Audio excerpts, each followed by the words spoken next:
Meanwhile, the conversation around gender-based violence is back on the front burner as the EU and the UNDP Spotlight Initiative premieres the Stevens-directed Deafening Silence.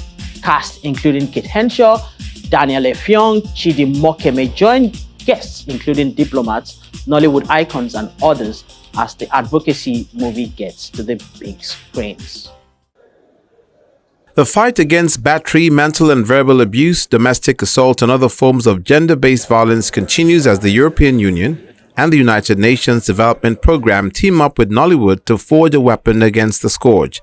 Today is the red carpet premiere for the movie Deafening Silence, which stars some of Nollywood's bigwigs, including Bimbo Akintola, Chidi Mokeme, Kate Henshaw, Tony Tones and others, and aimed at driving home a message against these abusers. Each of these women here have been to hell and back. Directed by Stevens, Deafening Silence follows the ugly discoveries of a young woman serving a 6-month community service sentence as she's reluctantly drawn into the world of gender abuse victims. You are hereby sentenced to 6 months of community service without the option of fine. I think that first is the issue that it's no longer a shameful, the victim doesn't need to be ashamed. I think that is one major achievement, one major milestone. If you're abused, there's still the issues of staying put in relationships that are unhealthy. But what is important is that there are now outlets for you to run to.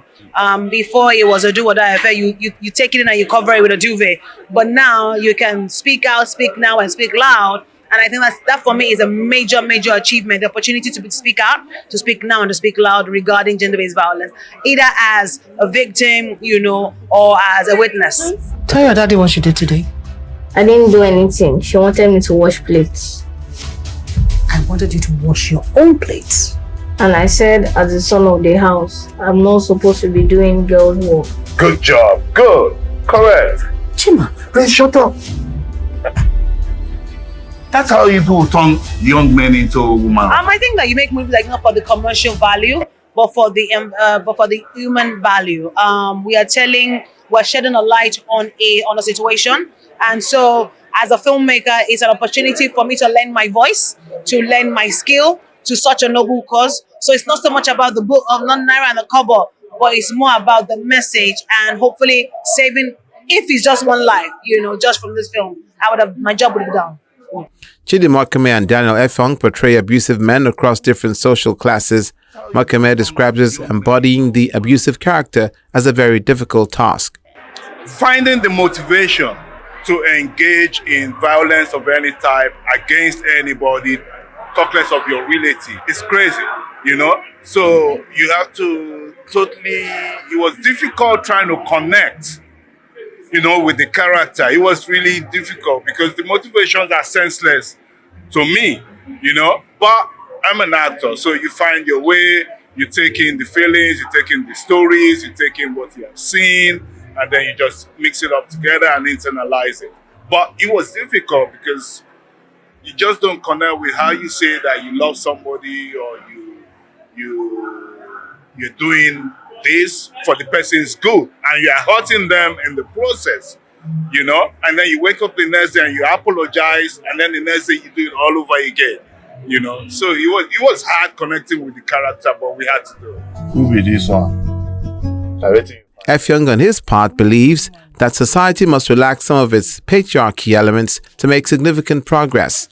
Our culture of patriarchy enables domestic violence. The tendency for the man's word to be final is endemic in our culture. It has, I would argue that it has its good sides, but there's also the bad sides to it. So it must be balanced. I think the conversation must be balanced. Yes, men are leaders and men are at the forefront of pushing advancements in society, but they must also create a sort of balance and carry women along and position women as well right next to men.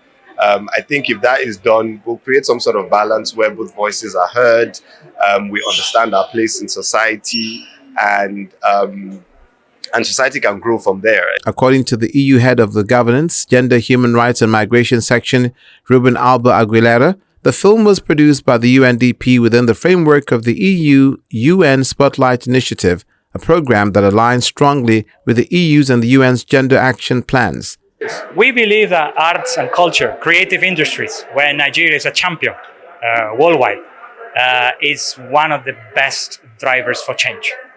And that's why today is part of a wider campaign. And we want to make sure that this movie reaches out all corners of Nigeria. In selected cinemas, where we're going to be proposing free viewing for big audience, but also through the mini-series that we showcase on national TVs. And all of this is an effort to reach out every corner of Nigeria, every Nigerian, and to lead with example and to showcase that violence is not acceptable and that we need to work all together to build a more equal and more fair society. So yeah, through the Spotlight Initiative, which as you mentioned is a worldwide initiative, Nigeria has benefited for over 1 billion investments. And we've been working on prevention, like this movie, but also to make sure that victims have access to services. We have put in place 41 sexual assault referral centers across 20 countries, where victims can get access to health and psychosocial as well as legal aid. On top of that, we have also been working to set up a special courts and work with some judges and prosecutors. And for the first time, we have had actually perpetrators prosecuted, facing the law and paying for their crimes. Deafening Silence will screen across major cinemas and later as a limited series on television.